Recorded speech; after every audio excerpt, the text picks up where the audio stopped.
Le plus grand porte-avions du monde, l'USS Gerald R. Ford, est arrivé à la base navale de la baie de Souda, en Crète, pour rejoindre un rassemblement militaire au Moyen-Orient au milieu des tensions entre les États-Unis et l'Iran.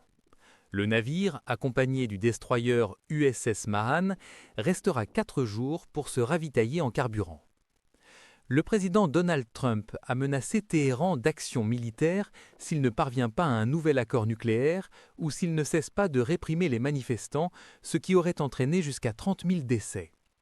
Trump a construit la plus grande présence militaire américaine au Moyen-Orient depuis des décennies pour faire pression sur l'Iran. Les pourparlers nucléaires des pays se tiendront jeudi à Genève. Trump a averti de frappes limitées contre l'Iran et les deux pays sont prêts à la guerre si les pourparlers échouent. L'Iran fait face à une pression après les attaques israéliennes et américaines et les manifestations massives causées par l'hyperinflation. L'activité navale américaine dans le Golfe abrite environ 1000 personnes, y compris des militaires et du personnel civil. Le ministère grec de la Défense et l'ambassade américaine à Athènes n'ont pas commenté l'arrivée du Ford. Le Ford peut transporter plus de 75 avions, y compris le FA-18 Super Hornet et l'E-2 Hawkeye.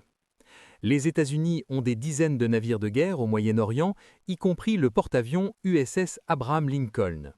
Il est rare d'avoir 2 porte-avions américains dans la région, chacun avec des équipages de milliers de marins. Lors du premier mandat de Trump, il a retiré les États-Unis de l'accord nucléaire de 2015 avec l'Iran. Après cela, l'Iran a commencé à enrichir de l'uranium à des niveaux plus élevés, bien qu'il affirme que son programme est pacifique.